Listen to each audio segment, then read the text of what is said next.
Hi, if you're an agent in the insurance industry and you've never heard the term REBA, you need to stay tuned for this episode of Selling Life and Annuities, where today I and Ray Parman here, our RVP in the life insurance side of the business, are going to talk about REBAs and how they can positively impact your business as well as your clients. All right, Ray, REBAs. So give those that are watching this video a brief description of what a REBA is and how they might be able to utilize it. Yeah, so a REBA plan is something that's, for business owner type clients, okay?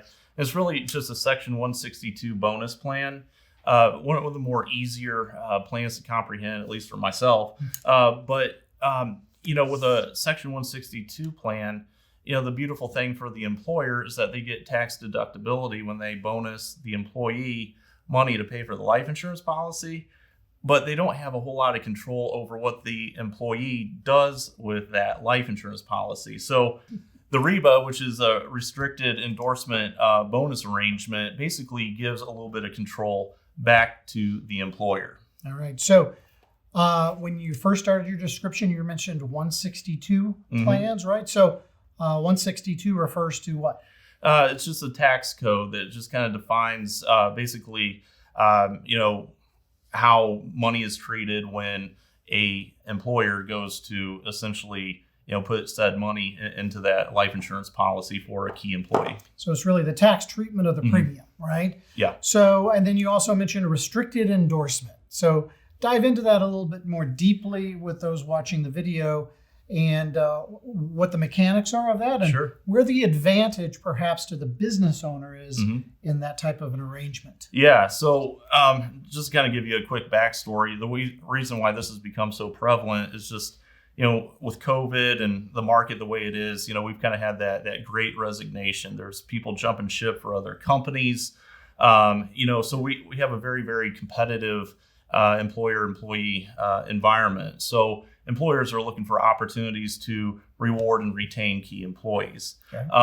Now, a REBA is simply an agreement that places some restrictions on what the key employee can do with that policy. So it means that maybe for a certain number of years, they agree to stay on, but during that time, they can't access policy values. They can't, surrender the policy. They can't do much with it during this restrictive time period. And it's really the whole premise is to try to get a key employee to stay on for as long as possible, kind of with this carrot hanging out there for them, which they, from a tax-free retirement standpoint, taking cash out of that policy to supplement their retirement could greatly benefit from, and ultimately their family. If they do pass on, there's a massive death benefit that'll pass on to their family too. All right. So to summarize, what I think I hear you saying is we're talking about a life insurance policy where the premium is paid by the employer on the life of the employee. Yes. Where there's cash accumulation that at some point down the road the employee can gain access to, but it's restricted. But in the interim, there's a death benefit, and I think what I heard you say is that the death benefit can be paid to the employee's family, correct? Spouse or other. Yep. Okay, fantastic. Now, I know there's a carrier that you've mentioned to me that you really like to utilize in these types of arrangements. Who might that carrier be? Well, it happens to be AIG, and the reason I bring that up is they have some very attractive accumulation-focused IULs, but on top of that, they have some already, basically put together endorsement language for the REBA portion of it that you can just fill out at time of application. You don't have to get attorneys involved. It's all right there. It's just a one-page portion of it that you fill out and send in with the application. Wow, that's really attractive, right? I mean, you're not an attorney. I am not. I'm not an attorney. But you might be able to, and certainly I assume most of the agents we're communicating to through this video are not attorneys, but the client may not necessarily need to utilize an attorney if they utilize American General's documents. Yes. Right? Yeah, that's pretty powerful. Pretty powerful. And of course, you mentioned we're utilizing an indexed universal life policy. So we've got upside potential. We've got that growth opportunity with zero downside risk. Correct. Right? You What got else? that. What else might American General bring to the table that might help smooth out or streamline this REBA process? Yeah, there's a couple other things. One, the one thing that really opens my eyes is just their fluidless underwriting. I don't know if you knew, but in case you didn't, here it is. They will issue up to $2 million death benefit on a person all the way up to age 59 with no labs.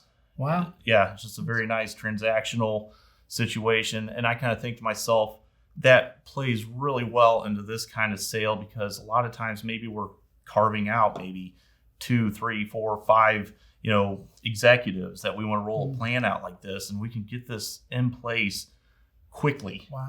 Yeah. An electronic application, right? Electronic application. They have a phenomenal chronic and critical illness benefit too. That's optional. That's a very nice value add too. So we got an easy underwriting process, right? Some value adds from American General as well in this planning process. However, I'm betting that a lot of agents out there are thinking, man, this sounds really complicated, right? Who's going to help me make this sale? So who might that individual be that can help those advisors? Please call me. Okay, I will help. It's not nearly as complicated as you think. I can explain it on a napkin, all in one setting there. I know we've kind of been going back and forth, but I can absolutely unpackage this concept, the idea, and even help you present to your client. And we have amazing sales partners at AIG's home office too that can certainly step in and help. But yeah, we're absolutely there. Just identify the opportunity, bring it to us, and we'll put it together for you. So if you're an agent out there and you'd like to learn more about this type of business owner employee planning process, pick up the phone and give Ray a call. And I'm here to tell you that oftentimes these cases can mushroom into some very nice premiums. So if you'd love to get into the business owner market and you'd like to sell larger life insurance premiums, talk to Ray. He can help you out. But if you got a lot of value out of this video, I'd ask you to do me a favor. Would you please click subscribe at the bottom along with the notification bell so that when we roll out new content that'll have a positive impact on your practice, you'll be sure to hear about it. But for now, unfortunately, Ray, we've run out of time. So on behalf of Ray and myself, we'd like to wish you happy selling.